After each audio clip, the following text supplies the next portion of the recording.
嗨，各位线上的朋友们，大家下午好，我是这位老师，欢迎来到我们周一固定每周一的下午5点30分的组织倍增经营的座谈会哦。那我们在这个线上座谈会开办到现在，我们已经经历了许许多多的主题了。那么在诸多的主题讨论当中呢，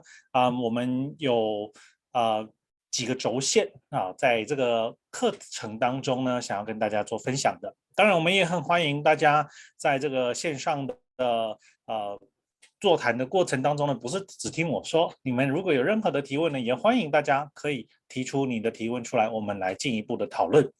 那关于组织经营的概念，在整个的发展轴线上，我们经历了一开始在说的组织的8大功能、9大循环。那么我们还没有去讨论到的是组织整个发展的从小到大的过程。每一个公司都会经历从小到大的过程。那当然不是所有的公司都一定会往大的方向去走了哈，因为在这里面呢，它会有几个层次我们需要去注意的。第一个就是当你公司要大的时候呢，对应的制度出来了没有？再来组织要大的时候呢，你的管理人才准备好了没有？有时候公司大不是说我营业规模大我就是很厉害公司的经营的完善与否呢，并不是由营业规模来决定的并不是由营业金额来决定。那么公司的营业规模是由人数才决定。这个跟很多人的观念来说的话，大家都用营业额来衡量这件事情呢，并不是那么的恰当。因为如果你所经销的东西它是属于高单价而且很贵的东西，那么如果只是单纯的从贸易的角度来做转手销售，你可以经销几万桶的石油，然后你的营收可能是几百亿美金，但你可能就只有5个人。那因为你也没有在过手这些石油，那你基本上在卖的就是一大批一大批的，所以营业的金额并不等于公司的规模。那么有时候公司呢，可能营业额呢就只有3000万美金不到，但可能公司就已经有100-200人，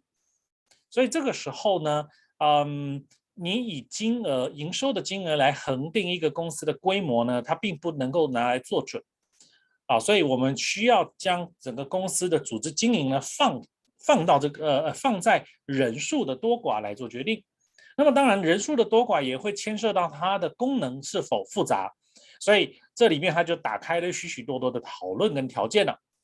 如果一家公司如果要变大，当然很重要的一个概念呢，就是第一个你的组织的架构是否完善，因为很多的时候公司并没有一个完整而且明确的分工，没有完整而明确的分工，那么你有了经理人，他们的角色就很容易产生混淆，有时候是跨部门之间的混淆，那么更常见的是上下之间的混淆，就是老板跟管理代表，也就是你找来的经理人，在角色权责设定上面是不清楚的所以这里面它就有相当多的一个值得我们去探讨的点。那么在我们进入到这个架构之前呢，我们来稍微复习一下在我们过往20堂课程那我们今天进入到第21讲在管理概念的改变这件事情呢，这是我们今天为大家所准备的主题。那我们从今天的主题来跟大家讨论关于管理概念的改变，还有组织的改变这件事情这两者之间的相辅相成的关系。好，那我们在之前有讲到，就是一个公司的组织的发展，它从基础一直到高层这个是从人力资源的角度去探讨这件事情。那组织的变化，难道只有人力资源的层次在改变吗？当然不是当然一个人力资源的需求是因应于组织发展的扩张需求跟管理需要而有的。管理到底需不需要？当然需要，不要漠视管理千万不要漠视管理。那漠视了管理呢，对一个组织的运作来说的话，你就会有很多的小企业的迷思。小企业的迷思是什么呢？这里面通常一个创办人，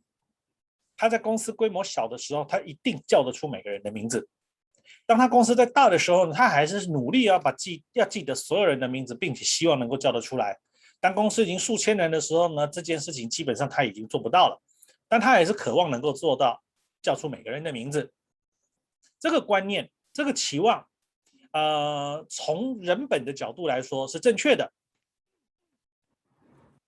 但我希望大家去思考一下，你从规模跟现实的问题来说，这是不切实际的，因为一个几百人以上规模的企业，人的流动性是高的，那你也不太可能跟每一个人都有直接而且深刻的互动，所以从以前小企业所累积下来的工作经验，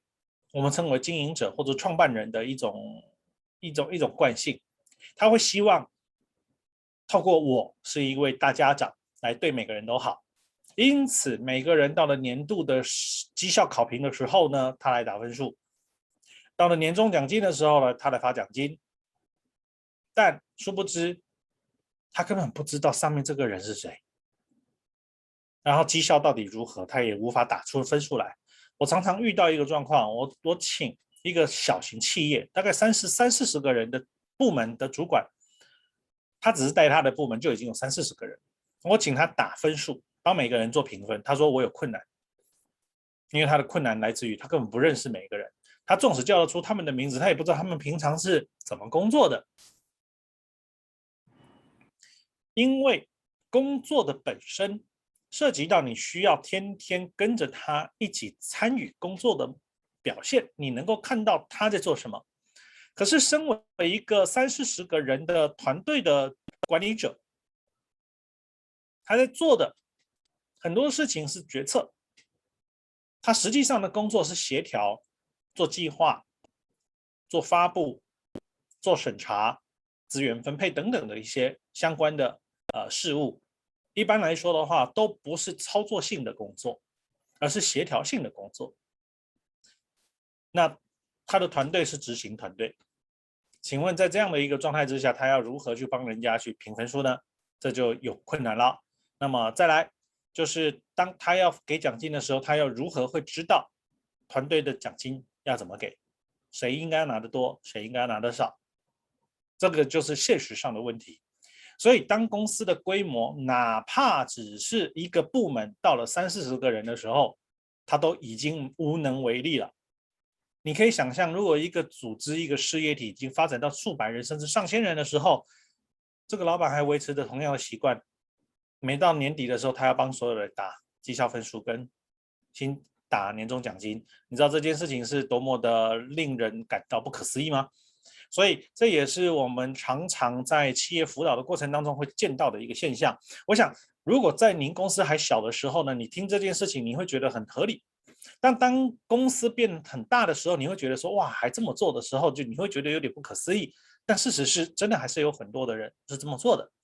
因此，我想要跟大家说，当小企业的时候，你可以亲力亲为；当你到中型的时候，你就需要开始做授权。当你到大公司的时候呢，你需要发展各种不同的管理的制度跟机制，然后你需要用机制跟制度去运作你的事业体。你不能够，记得你不能够要意图想要用你的主观的认知去做许许多多的判断，这是很容易失误的。特别是创办人或者是老资格的主管，他们以前在看，就是我看一下，我大概就知道你在干什么，这是经验值。但是我希望让大家可以去思考一个点：当你公司规模变大的时候，你根本看不懂他在做什么，甚至你有很多的新的功能部门的专业，连碰都没有碰过，自己都没有经历过，那又如何能够去知道他工作的表现好还是不好呢？所以这个时候就需要依赖管理者，依赖制度，依赖各种不同公司所订定下来的营业的规范来运作这个公司。换言之，当公司的规模越大，管理制度的需求性就会变多。但很多人就会质疑，那这样是不是会变得有越来越多的规章制度办法，让公司变得越来越复杂？会的，当公司变大的时候，它一定变复杂，它一定不如小公司来的灵活，而且来的直觉。所以客观来看，一个公司越大，它就必须要越透明化，它就必须要依循着章则汇编、管理制度以及各种不同的营运规范。你要如何在这当中抓到平衡？这当然是有方法、有智慧、有原则的。那么我希望一段一段的透过每一个星期一，就30分钟，就30分钟，我们将这个概念一段一段的去把它厘清。我们已经花了几个星期的时间来跟大家讨论人力资源的发展，但我希望大家不要见树不见林。人力资源的发展是需要的，但并不是所有的组织的规模都需要这样子去到 Level 1到 Level 6，因为很有可能对很多的中小型企业来说，它根本拉不出这个层级。好，所以在一个企业的一个发展的规模来说的话呢，在我们所设定并且建议的组织的发展的规模跟层次，必须要依照企业当下的体质来决定。那么以6个层级来设定一个事业体是适当的，用6个层级来设定一个事业体是适当的。超过6个层级，我就会建议你必须要把它切分成不同的事业部或者不同的事业群。也就换言之了，你需要把它拆分成不同的 business unit， 一个 BU 一个 BU 这样去拆了。然后让他们在各自的去独立运作，也就是在这样的模式下呢，它会有点类似于联邦政府的体制，采取联邦分权制的模式去运作。这个概念就有点像是中央政府下面有地方政府，那么地方政府是被授权的，因此地方政府可以有自己的行政权，甚至有他的司法权，有他的财政权。那么在在政府的运作尚且如此，公司的治理一样。公司在变大的时候呢，就要有总部，要有事业部，要有功能部，再到功能小组。那么依照不同的事物的层次，我们去将他们的基于他们的特质去进行分工，去进行分权。那么当我们进行分工跟分权的时候呢，就会需要管理代表。那么我们来讨论管理代表这件事情，并不是要每一个人就开始一窝蜂的，然后就开始钻进去。我们到现在到底要来培训谁啦？啊，我们现在有没有我们到底有没有足够的管理代表啦？我们需要培养基层主管啦。啊，因为这位老师有说，所以我们要赶快来做。请先等一下，我要让大家先思考一下。当你要拔擢一个管理代表的时候，你要先去思考你为什么需要他。那么你要用一个管理代表的时候，请问他准备好，他有没有相对的认知？不是说今天你指明一个人说，来，今天你就是管理代表了，然后明天他就摇身一变就成了一个非常优秀的管理代表，一个管理者，这种事情也是不太可能的。人做角色扮演，人在做角色转换的时候，他还是需要去学习对应的相关的职能跟知识。他的昨天还是一个执行者，他不会明天因为你说老板你升迁成为主管，你就知道怎么当一个主管了，这不会是这样的。所以呢，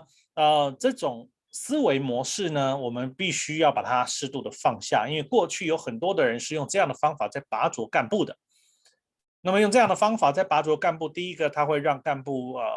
有太重的心理压力，再来他根本不知道管理者要做什么，所以他只能揣摩，他也希望把事情做好，没有一个人希望把自己的工作给搞砸。所以我在这边跟大家再次的提醒哦，拔擢干部上来之前呢，要让他先接受完整的观念培训。OK， 在这个架构上呢，这个是相当重要的。那我们在上一次呢，有邀请侯淑媛老师呢，教导大家如何从 Level 3这边的重点人才呢，培训成为基层主管的过程。那么在这样的一个培训的过程呢，淑媛老师呢也跟大家去做了一些说明哦。那我现在就要来跟大家做下一个层次的讨论了。我们把人培养上来之后呢，他的认知得要改吧？是啊。那么环境在变，我们也都知道现在的环境在变。现在的年轻人他绝对不会是那种一个口令一个动作的，他们很聪明，你说什么他等一下拿起手机就开始查资料，看看你所说的是不是这样。所以呢，现在的人呢，因为第一资讯相当的完整而且透明，不太可能完全都像过去那种封闭的时代，因为资讯不流通，所以我只能听我主管的指示，因为我也找不到答案，所以他说的就是对的，因为我也不知道该怎么办。但这个自由开放而且是相当多元的知识时代，知识经济的时代，资讯是越来越透明了，已经没有在所谓的绝对权威这件事情了。只有在那种集权环境才会有绝对的权威，再来就是那种文化教育水平很低落的环境才会有绝对的权威，因为人民没有受教育的权利，因此他们没有知识，没有知识呢就无法辨别，没有办法辨别就只好听权威的，这个就是古老的做法。因此古老的做法呢，它偏重于传统代法，也就是对事情呢，我就是命令你，我控制你。好，你要任何的东西呢，都要经过我的同意，不然不可以做。对人呢，就是命令，告诉你往东就是往东，往西就是往西。你有没有想法不重要，重要是我的想法你有没有去执行，这是传统的做法。所以传统的做法是一种以极度的威权式，不允许下属去质疑的。但你要去想这样的一个模式呢，在面对到现代的环境来说的话，它是不合适的，它是不合适的。好，因为现在有越来越多的职能跟技能跟经验只是在下属，而不在主管，所以主管已经失去了对他们指示的指挥的能力了。好，所以这里面它有非常多的一个考量，现在更重视合作，因为在知识经济时代呢，操作者拥有的讯息往往比管理者或决策者还要多，而且还要深。所以这个在这个时代21世纪你必须要去相信答案都在现场，基层人员反而有解决问题的方法，反而上面的没有。那么这里面呢，你如何去创造一个共荣的一个共创共享的一个良性的组织行为跟氛围呢？这有赖于上层的管理者他有没有这个智慧了。好，那我们再继续往下看左边的这蓝色的这个部分在分工的这个层面呢，与传统的管理者呢，他认为专业是分工的。好，那是把所有的东西呢全部都把它分工开来，那是每个人就是一个萝卜一个坑。每个人就有各自的专业，但是不是能够合作呢？再说，反正是由我在统合的。好，再来落实制度，制度很重要，所以制度一定要落实。谁敢不听话就责罚谁因此，绩效管理的概念呢是配套于落实制度这件事情。谁没有做好就扣谁的分，那谁有做好就奖励他。好，它是建立在传统的赏罚概念上，也就是棍子跟胡萝卜的关系。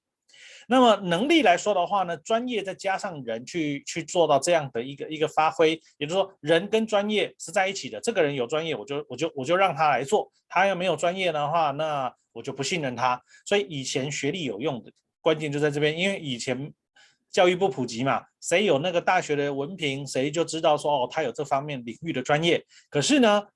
随着现在是知识经济的时代。我们现在所有知道的东西呢，大概的有效期就是10年。记得10年，10年，如果你过去你现在的工作的能力还在用10年前所知道的知识来说的话，那么现在就已经开始失效了。包含工作的技能，10年就会一个变化。还记得我说嘛，2008年以前我们都是还在用 email 的时代，还在用 Skype。好，2021年的现在，我们几乎在用的就是各种不同的通讯软体，各种不同的平台网站，在用各种不同的平台系统。那么我们发现，电脑的单机作业、网络的 file 的 server 的分享，以及直接在用一些 email 的来做资讯的整合跟传递，你会发现它越来越落后了。现在的文字的资料的编辑跟共享呢，基本上是云端的。大家一起连接上去了，在同一个时候，基本上就是每个人几乎都是共做的，包括现在大家现在就像我们在用 Zoom 在讲课一样，如果今天我是在做一个操作技能的教导的话，那我可能就是打开这个环境或者我们在修图，我们在修任何的东西，我就是把所有的东西全部都投到画面上面去，然后大家一起来共作创造，然后那你说要改什么东西，我就立刻就改了，在画面上的同步的作业叫 collaboration， 是同步的。是协同性的。而不再是以前就是要换时间啊，要用那种时间空间大家聚在一起，然后要等见面才能去谈很多的实际上的东西。以及现在这个科技的应用来说的话，在趋势上它已经比10年前要来的更加的先进，在未来它会更先进，因为它会再加上 VR 的眼罩啊，然后所有的东西全部都是3D 成型，然后你看到的东西呢就是立体的。所以解决问题的模式呢，在未来随着科技的进化，它也会越来越智能。所以传统的管理者他很依赖我的专业，在未来呢，它的概念，你不要讲未来，以现在来说的好了，现在就是我们在说的未来，以前在说的未来。那现在呢，现在的一个模式呢，我们不能说传统的管理者无效，它还是有用的。那只是说，在面对到一个未来的时代来讲的话，它需要更敏捷，它需要更统合。未来的管理者不再是权威的代表，而是整合的代表。所以我希望大家可以换一个脑袋，就是把那个概念权威、威权这件事情呢置换掉、放掉。如果你现在还在用威权思考的想法，在认为公司的治理是用这方法来运作的话，不管你是什么样规模的公司你在未来你都会吃尽苦头。我建议你先把威权这个概念放掉，然后以整合的概念来取代。这样的运作的话，我相信会对大家有很大的帮助。好，那么我们对事情是从控制再到适应。好，也就是说，我们不再去控制了，我们不是 control， 我们是 adapt， 适应一个新的环境的变化。那么我们依照现在环境需要我们怎么做，我们敏捷的去调整。所以 agile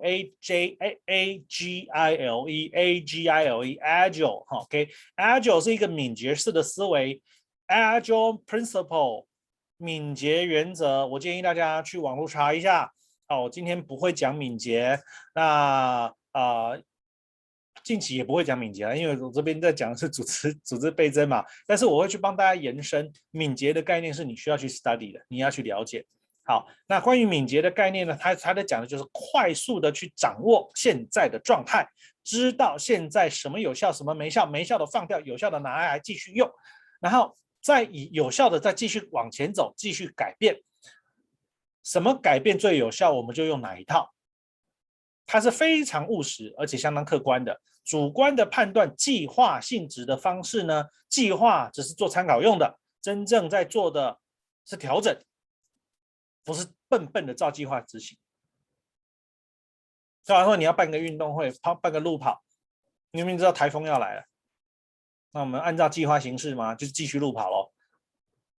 傻子才这么做吧，这样会有危险的嘛。所以你怎么办？调整啊？怎么调？改日期吗？还是穿雨衣跑？还是撑雨伞跑？还是换个场地跑？所以在这里面，它有很多的一个思考，就是当我们要做一些改变的时候呢，往往会第一个撞击到的东西就是你要不要照计划。如果你不照计划，那你定计划干嘛？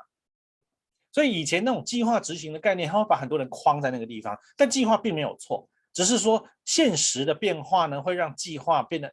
寸步难行。所以敏捷式的适应能力呢，就会比做计划来的更重要。因此，从现在开始所有的管理者都要开始去适应一件事情他要先学会怎么当现代人的主管，一个高绩效的管理者。他在想的就是不是我要照计划执行，而是我要定方针。方针定之后，不要定计划，我想办法适应现在的状况，去找最有效的方式来解决问题。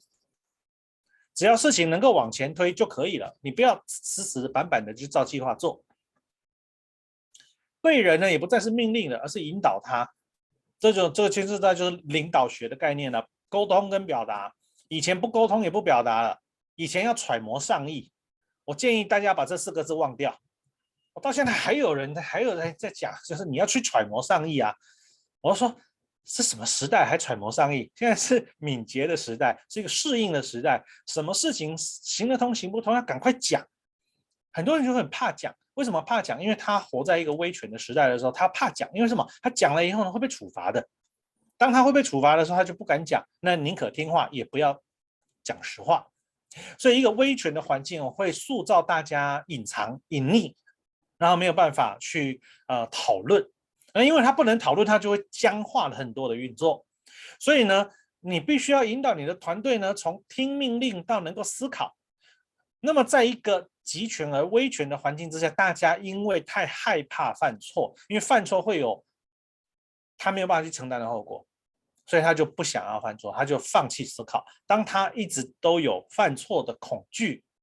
他就没有办法思考，因为他不愿意去思考。因为当他思考的时候呢，提出来的建议，好，那你说的哦，那就是照你的去做了，做错了就是你负责。那这件事情大家听完就会很害怕哦。好，所以今天也不要用这么危险的、用这么高压的方式去引导大家去当一个管理者。难怪现在有很多人就说了，我都找不到人要当管理者啊，为什么？当主管的要负责嘛。那当主管负责就是出了事情就是他，累死的也是他，然后犯错的被责骂也是他。所以我们什么时候才能够从责骂、责备、犯错的这种方式跳出来？没有错，当责是需要的。可是问题在于，就是说，今天出了问题，难道就只有他有责任吗？难道上面的没有责任吗？所以这里面我们就要从很多客观的条件来看，出了问题的时候，好啦，你想要责怪，我知道大家都有脾气，大家都想生气，但是你在这个时候生气有用吗？没有用啊，当务之急是赶快解决嘛。所以又回到了适应这个现象，然后赶快去引导大家该怎么办就怎么办。但是当责这件事情还是告诉他，这就是你要去当责，但是呢，我会在，我不会丢着你不管。包含成长、包含学习等等的，都不是命令你就说，哎，你适合当牙医师啊，你适合去当运动员啊，你适合当会计师啊。什么时代了，还在帮人家决定人家要做什么？难道所以这种决定哦，就会决定到就是说，哦，我觉得你适合跟他结婚啊，然后你应该跟他交往啊，这种决定就控制到这种行为去了，他就会变得越来越莫名其妙了。所以呢，我跟大家说，引导大家开始去思考怎么去辨别，然后勇敢的去表达，因为这才是真正解决问题的方法跟态度。再来就是分工了，重塑分工的关系，因为以前的分工是依照很僵固的方式在做分工，那么现在的分工呢，必须是要以谁最适合做这件事情，然后再把那个分工的概念呢，随时依照需求进行重组。因此，敏捷式的组合分工呢，它不是僵固式的，比如说采购就永远都是采购，没有，它要斜杠，所以鼓励大家要重新斜杠。一个人会有自己的本分职责，但是也会有多样性的角色扮演，所以这个时候就会产生了在组织运作上面的本分职责跟专业专案项目的参与，所以多元的发现自己的天分跟自己适合延伸出去的能力。那么制度也需要重建不再是僵固式的。那么像我们现在在讲的这些概念，都是在做制度重建的前置准备。好，那再来就是专业人跟管理这件事情，它是一个一体性的整体概念。那么传统的管理者再到高绩效的管理者呢，你简单来说的话，传统的东西呢是听命行事，照计划行事。那么在未来呢是方针、动态、整合、沟通协调，它整个的思维逻辑是不一样的。那么上次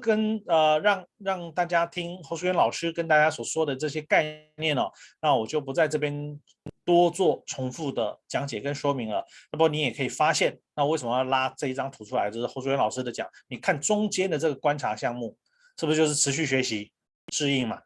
团队意识，主管也要去尊重他部属的意见。引导他们去讲答案，而不再是主管告诉你答案是什么，然后在我愿意指导你，但是不是我愿意命令你那文书的能力跟落实规范呢，是代表说大家对于制度的适应跟学习。再来就是什么？授权跟信任，这些都是一个整体来讲的话，一个人他能不能够在未来的组织事业当中去产生一个更适合的角色扮演，这些都是我们需要去观察的地方。那么你需要给他各种不同的情境让他去练了，他愿不愿意去优化工作，愿不愿意去配合专案，去产生自己多元的可能性。好，所以主要的职责呢这些就是大概侯淑媛老师跟大家所做的这些说明今天再跟大家讲一遍。好，这个是淑媛老师的联络的资料。好，那记得大家如果你有任何的提问的话呢，我还是帮他